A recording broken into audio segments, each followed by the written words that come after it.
папа служит в воздушно-десантное войско. Он прыгает с самолета, с вышки, с парашютом. Я тоже хочу, когда вырасту, быть как мой папа.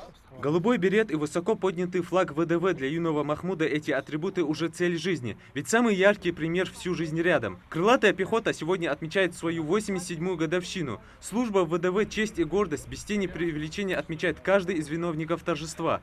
Бывших десантников не бывает, ветераны в одном ряду с молодыми. Среди них и сослуживцы из соседних республик. В ряды ВДВ Артур Магомедов влился всего 3 года назад. Тогда он проходил службу в 83-й отдельно-десантной штурмовой бригаде в Уссурийске. А сегодня приехал из Дагестана поздравить братьев по призванию и пожать руки товарищам по службе. У меня желание появилось в прошлом году. Вот смотрел там у Юнусбека Викура в истории, в Инстаграме смотрю, там как вы отмечаете здесь, собираются. Мне тоже понравилось, хотел как-то поучаствовать в этом празднике. Честно сказать, я ждал этот праздник больше, чем Новый год, больше, чем, не знаю, другие праздники, потому что День ВДВ это в сердцах бывает десантники. 2 августа 1930-го считается официальным днем рождения одного из элитнейших подразделений российских вооруженных сил. Тогда под Воронежем впервые из самолета на парашютах высадилось десантное подразделение в тылу условного врага. В этот день вспоминают боевых товарищей и легендарных десантников. Одним из них по праву можно назвать основателя воздушно-десантных войск Василия Маргелова, хотя десантники давно зовут своего наставника просто дядя Вася. В его честь на мемориале памяти и славы установлен памятник. В открытии бюста участвовали глава региона Юнусбек Евкуров и младший сын легендарного генерала Александр Маргелов, которому собравшиеся возлагают цветы. Большинство здесь именно ветераны-десантники. За плечами у каждого немалый опыт, которым охотно делятся с молодыми десантниками. Такой повод собраться выпадает не каждый день. Вспомнить нелегкие годы, когда без оглядки готовы были рисковать всем ради отчизны. Каждый год мы встречаемся, видимся, отмечаем, возлагаем цветы памятнику Маргелова.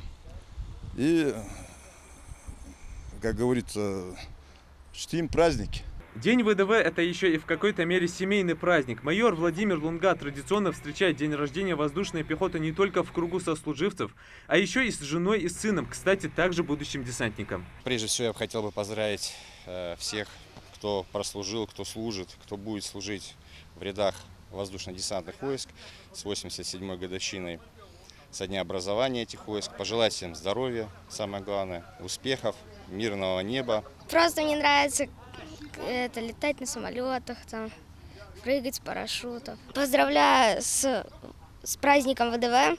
Желаю счастья, здоровья и всего самого лучшего. Из уст совсем еще юных патриотов поздравления с Днем ВДВ звучат особенно тепло и искренне. Этот праздник который год объединяет всех российских десантников. В их честь по всей стране традиционно проходят концерты, показательные выступления воинов-десантников, благотворительные акции и народные гуляния. Хотел бы поздравить всех десантников России, самого главного десантника Республики Ингушетии Юнусбека Баматкалиевича Евкурова, всех ребят, десантников ингушей, себя самого лично, пожелать десантного здоровья, голубого неба и всех благ. Чтобы подрастающее поколение нас не сомневалось, чтобы они продолжили наш путь. Хотелось бы вспомнить про тех, кого с нами нету. Это легендарная 8-я рота болгарская, с болгарской дивизии, которая выполняла интернациональный долг в Армении. Возвращаясь домой, они погибли все. Вечная им слава. За все время существования в элите российских войск отслужило более 1 миллиона человек. Сейчас подразделения ВДВ насчитывают более 40 тысяч военнослужащих. Во все времена воздушно-десантные войска были образцом героизма, храбрости и преданности Родине. Десантники выполняют важнейшие задачи по укреплению обороноспособности страны. И недаром их девиз «Исуп Герасханов, Рахман Цуров, Новости 24».